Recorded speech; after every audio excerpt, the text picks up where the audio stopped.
One more time. Again, family, this is the part two. We got Dr. Haggard with us today. We did a little bit about his history, who he is, how he came into the Clipperdome Chronicles.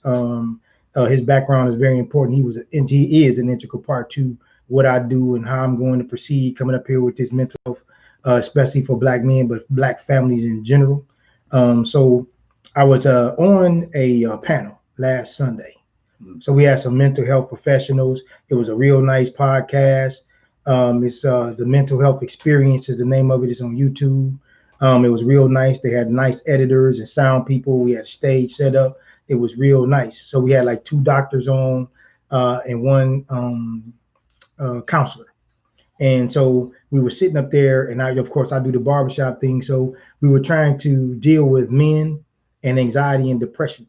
So now that we got Dr. Haggard here, I wanted to try to get into some of that and just let him kind of explain to us what does he see as far as men are concerned, or what do you think we need to do, or what concentration do we need to focus on with Black men and mental health? What you think? Man, that's loaded. Okay, yeah, pick it. Yeah, whatever. That's loaded.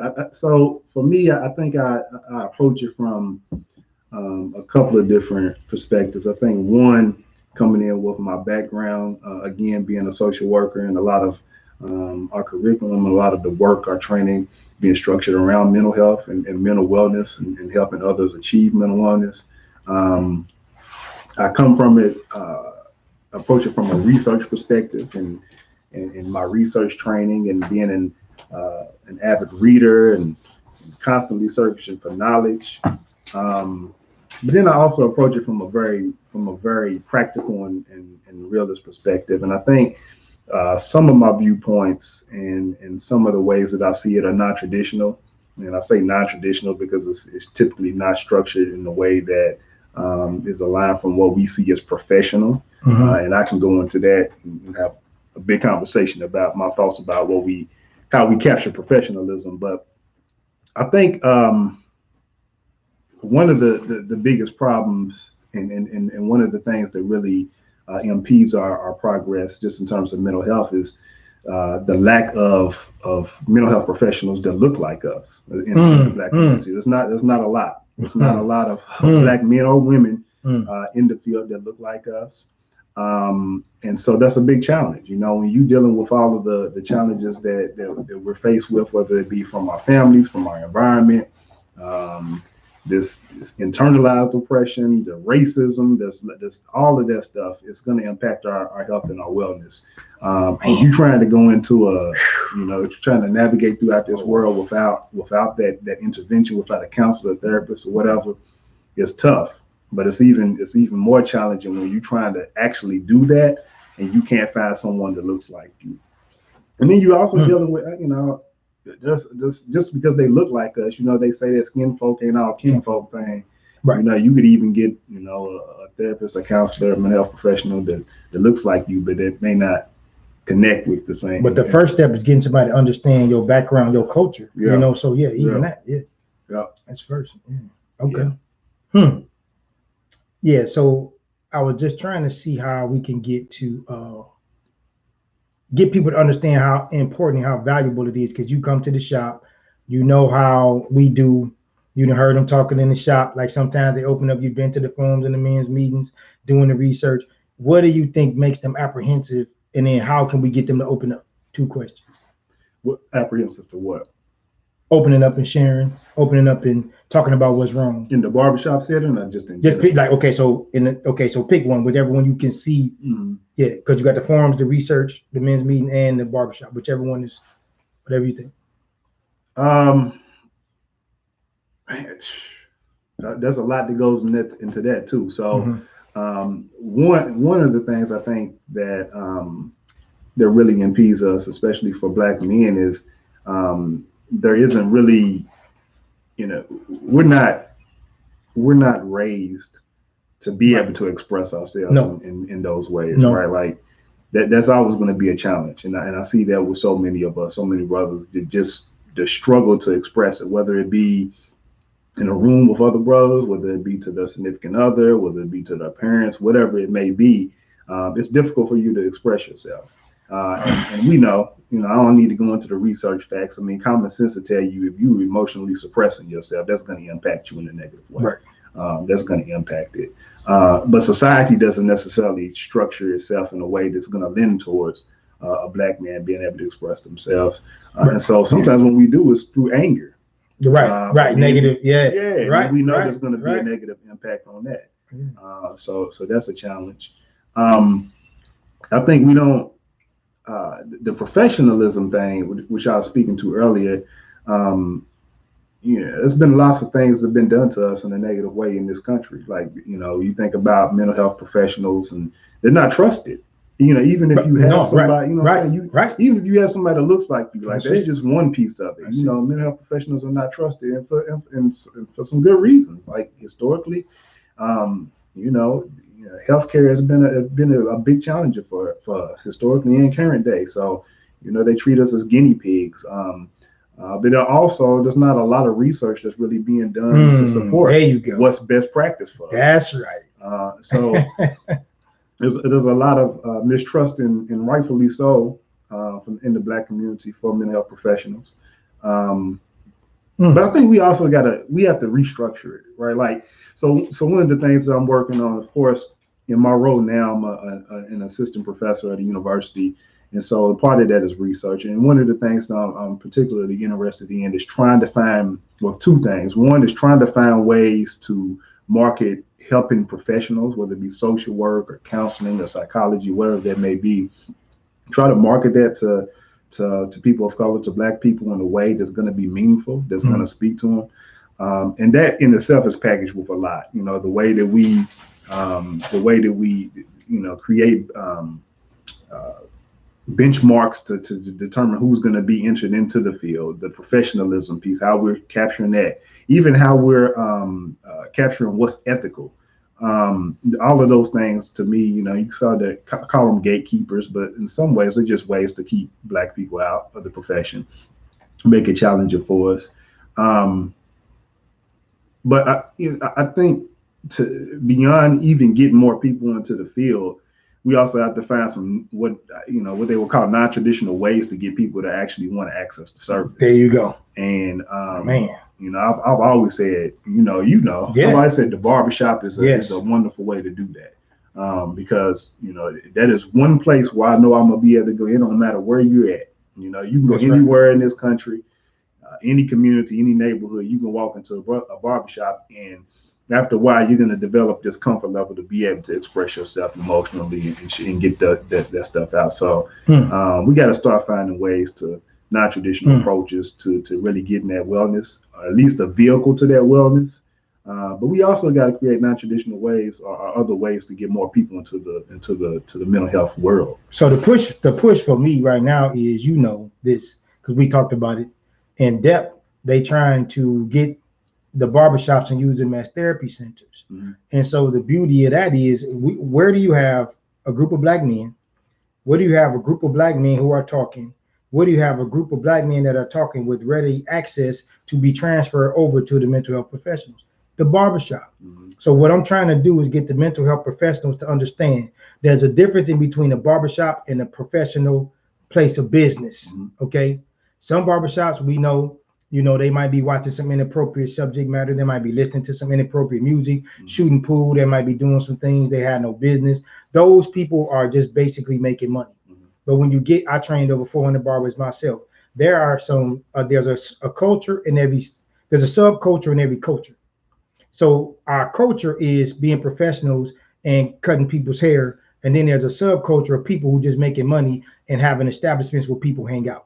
So a lot of people are thinking about the establishments where people hang out. Now, most of my clientele was a group of professionals or business owners. I didn't deal with a lot of, people in other concentrations because I took appointments only. So the people that value daytime and the professionals, and as you went to did the research at the men's meetings, come to the different functions, the forums, and then being in the barbershop, you saw the difference.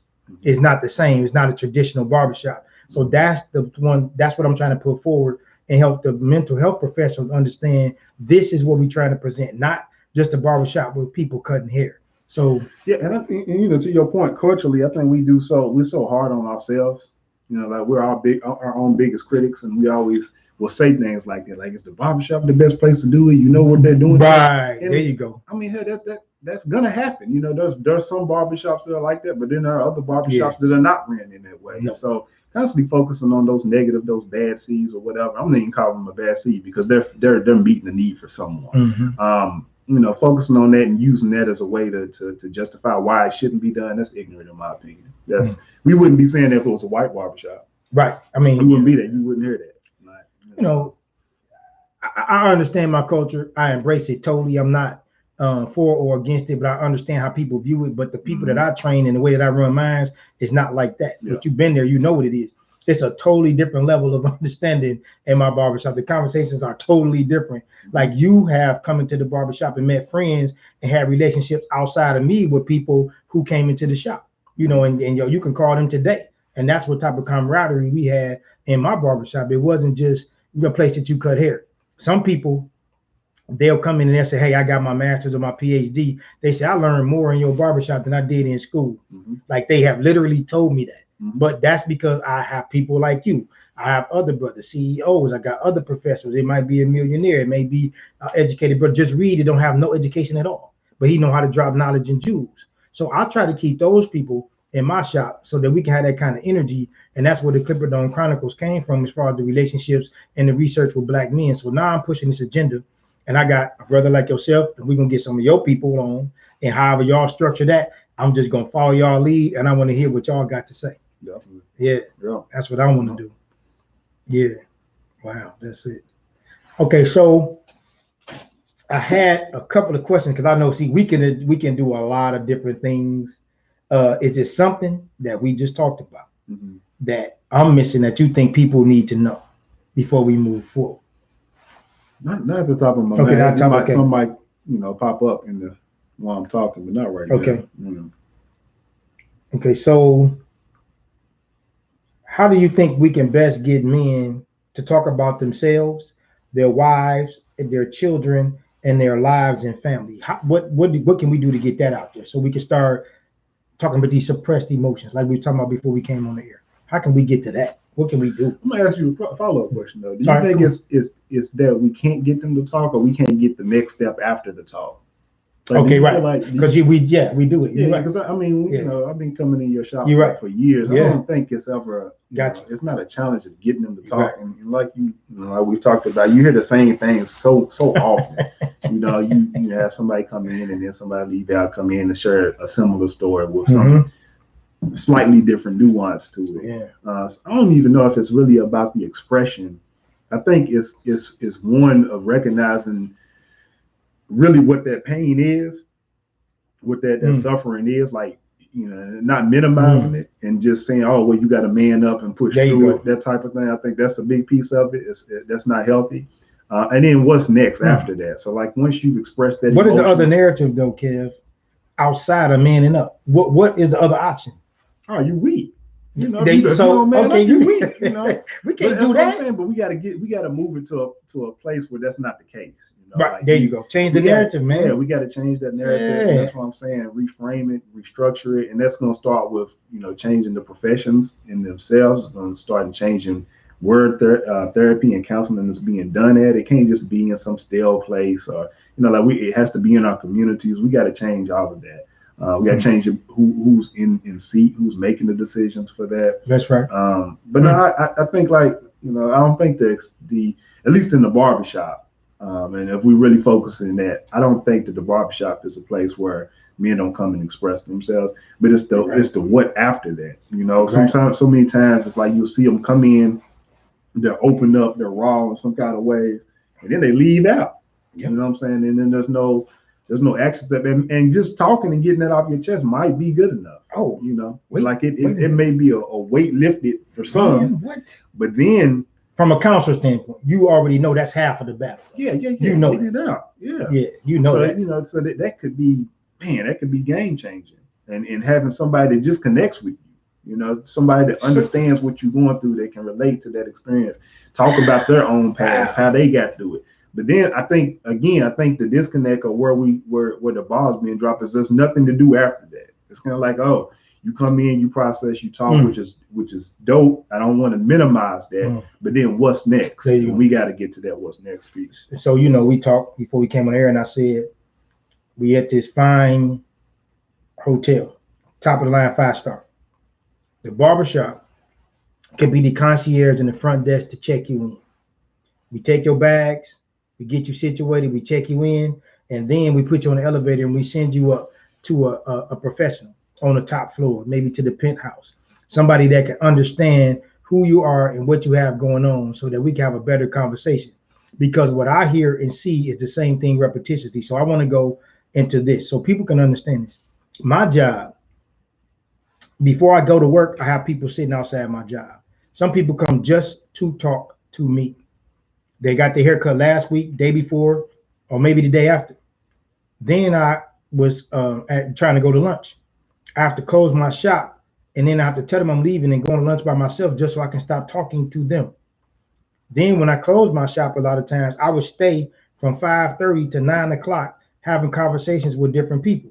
So one guy would be on the way out. Another guy would see that the shop was closed, but he see the cars. He knew the brother, like some of my clients. He knew that was to say Pat. So we said, I want to holler at Pat, so he'll come. So when Pat leaves, the next guy stays. So he's staying for an hour and a half. Then Kelly driving down the street and see the last guy that was there before Pat. And then Kelly pull up. The last guy leave. I'm there till 9 o'clock.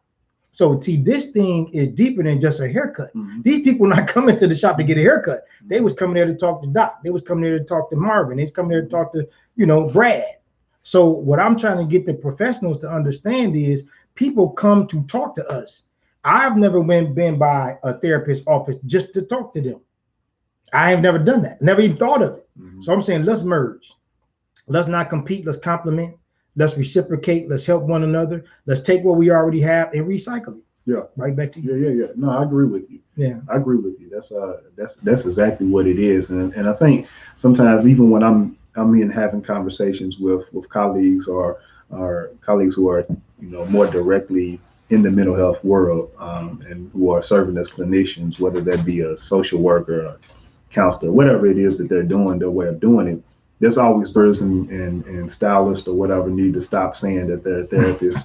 You hear that a lot, and I think there's some validity to what they're saying. Absolutely, like, I understand it. Like I do too. There is some. It's my culture. I got you. Yeah, there is some importance to there is some significance to the training and the going to school and the hours and hours and hours that you have to get licensed and taking the test. Like there is some value to that. There's some challenges to that. There you go. But there's some value to that. And so I get. But let's hold the value part because I don't want to even go nowhere other than that. Yeah, because I'm not trying to minimize, subtract, or degrade. None of that. And I know you're not either. I'm just saying. But I think what ends up happening is that in that from that world the value of barbershops and stylists are minimized. Right. Like and barbershops have and stylists and there's so much social capital. There's so much social influence in our communities. It's just naive for me, to say that we shouldn't be trying to connect with barbers and stylists to be able to use that as a gateway to getting more wellness. I mean, there's studies out right now of barbershops being used as a place to really impact hypertension. Oh, hypertension. Oh, yeah. Yeah. No, they've been, that's been around. They've been doing that. Yes. So I'm not suggesting in any kind of way that barbers or stylists should replace a therapist, but it needs to be an and. Connection, some type of connection. Yeah, it has to be an and. It can't just be it has to be an and. Now what? And I think that's what we're forgetting that, and we need to come together. Yeah, we can't. But we already have the supply that you are demanding. You are wanting these brothers and sisters to come into your place of business, not just for money, but so that you can impart your wisdom on them and help build communities and families and individuals, right? So if we already had that clientele, why are we fighting this clientele that's already built in? It's already there. It's a no-brainer. It's crazy. It's so okay. I look at I want to you've introduced me to people that have helped this research. You've been there to all the men. You've been there. How did you feel sitting there as a professional, seeing a barber do research on men when that's really not my job? This is what I'm saying. That's not what I do, right? If I'm cutting hair, why am I sitting up here in this place taking down this research. That has nothing to do with cutting hair. Why ain't you a researcher? What do you mean that's not what you do? No, you seen me do it. Like you helped me do it. I'm saying. But what would make you a researcher though? Oh, I'm sorry. What would make me a researcher? Yeah. What would make you a researcher? Well, because I come up with the questions from people like yourself. I write them down. I have a structured environment. I tell the men what we're going to do, and they fill out the information. So I think that's what will make me a researcher. Absolutely. But you said that's not what you do, though. I'm speaking to the therapists who may be watching this, who will say that the barbershop and the hair salon is not the place. I'm just saying, I'm speaking to them. Yeah, I mean, anybody can say that. There's us arguments in every profession. Someone will say that you're not, education. And say, oh, you're not an educator because you don't have an education degree. There's definitely some specialized things. You can't go around here claiming to be an attorney and you have there you go. Law school. But I know some guys who better than attorneys that never went to law school. Yeah. You ain't trying to see him. I'm telling you. My daughter, she's gonna be an attorney. All right. She can argue a case better than you. Ain't trying to see him. I know. So I'm telling you. Yeah, man. A lot of it is the greatest mental health professionals that I've ever seen are the ones that are able to connect. The ones that are able to quickly get in there and build that rapport. Mm-hmm. Of course, like you can't minimize what the treatment piece of it. No, but the ones that are able to make the greatest impact are the ones that are able to get in there and build that rapport. And you're not doing anything but assessment. That's all you do when you're in there. Like if you were to frame it into a mental health world and use that terminology, all you're doing is an assessment. Here go another problem I got, Doc. Here's a problem. You brought this up to me. You said, now understand you're on a much higher level than me, right? As far as research is concerned, you said you can skew research. I ain't that smart. Yeah. I wasn't that smart to take that information and do something with it. I was just getting raw data. There was a book out called How to Lie with Statistics. Right. But I've seen that, but I'm saying I'm not that smart. Yeah. This is what I'm trying. You was like, this dude ain't trying to do that. Yeah. I don't have that capacity. I'm just trying to help people. Yeah. That's all I'm trying to do, man. Yeah. So when I never thought about it till tonight, I said, I wonder how you felt knowing that so many more of your peers should be doing what I did, 10 years ago. So now I got to sit with people who will say, I'm not qualified to speak on this when I've done the research, I've done the work, I've held the forums, I've held the men's meetings, I've done the barbershop thing, I put on the forums, I've traveled, I spoke at universities, and they're saying, you're not qualified. We put too much weight on all these degrees and stuff, man. Right. You're right. That ain't you. Okay, y'all. Listen, I constantly say he is an alien. Far too he much don't weight get off on that degrees. doctor stuff. He really, really, really don't. Too like much. I've called you doctor more tonight than I have in 10 years. Yeah, and it's awkward. It's awkward. But they need this. Yeah, I get you. It gives validity to what we're doing. But if y'all see him, you're never gonna hear me call him doc. It's not gonna happen because he don't like it. But it's just for posturing right now. Yeah, the qualification thing, man, is always gonna be there because it's I'd like to assume the best intent of everybody. So, but the reality is, if you don't push for celebration of qualifications and all of that stuff, then it's kind of like, well, why did I do it? Why did I do all of this work to go to school for all these years, pay all of that money? Mm-hmm. You also have it's a threat. I mean, at the end of the day, it's not all about, but capitalism is a part of where we at, right? It's ingrained in our society. Sure. So if we're gonna turn around and say, "Oh man, barbers can do that," then hey, you taking away from my money and my ends of my practice. But that's not what we pushing for, though. I'm not trying to separate the root from the tree, y'all. I'm trying to let you know that there's some roots up under your tree. We ain't trying to separate it. Yeah. No, I need you. Like I told you, what if I am the engine and I start the car? I give it power, and then you the transmission, and you propel it. You tell us where to move, how to move, where to go. When I'm just saying I'm going to help it move, and you tell us which way to move. Yeah, I think that's it. We see a lot of this in social work, right? Like where if we think about the definition of social work in its inception and its creation, whatever, there are so many social workers in the hood, right? Like that ain't technically they aren't formally social workers, right? Like my father was a social worker, you were a social worker.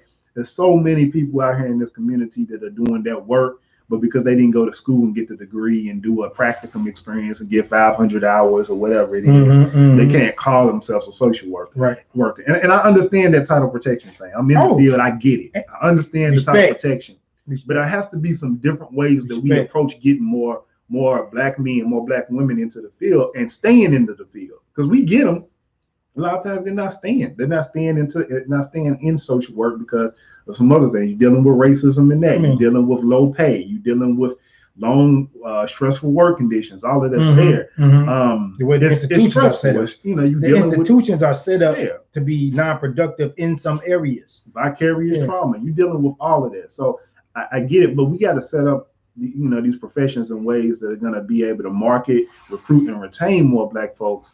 And that's the challenge. And I think the way this qualification thing, the professionalism thing, the ethics piece, the way it has been structured is really rooted in oppression and racism. It's really Kim, you got to wrap it up. See, because I said, listen, because we can do. I want to do this. Doing it, but so I'm gonna say this though. I think this is my point, and I think it kind of speaks to this I keep saying non-traditional.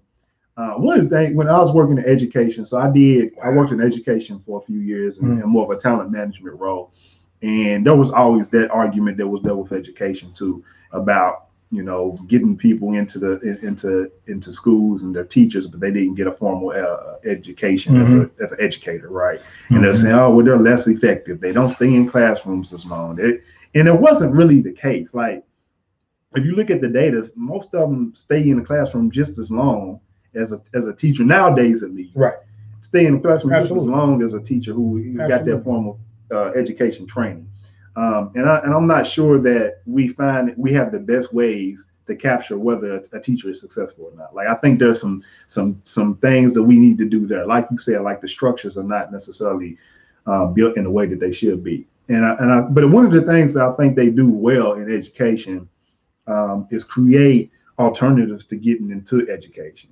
Right. So it's like, if I were to finish without an education degree, I can maybe go to school for a year longer or so and get my classes and take my test, get a license to be an educator. Or I can say, well, I don't really want to go to school for 4 years and become a lead educator. So I'm gonna go for a couple of years and then I'm gonna become an assistant teacher or whatever. I'm gonna be a parapro. So there's all kinds of different ways to get into education. And I think we have to find some kind of way in social work more so. I know some of the other ones do it, but in social work, we got to find a way to create other ways for other ventures for people to get into social work without necessarily going and getting a 4-year degree. So let's stop right there. Like. So now we're going to do this. We're going to go into part 3 now. So we can do 4, 5, and 6. I don't want to stop, but for the sake of the time, I'm going to stop this right here. People that's watching, y'all are right back on. We're going to come back and we're going to give y'all part 3 because we're going to keep doing this and I want Doc to continue going on. So we want y'all to take this. We want you to test this. We want you to try this. Take it to the barbershop and take it to the hair salon. Take it to the job and take it to the church. We'll see you soon. Thank you.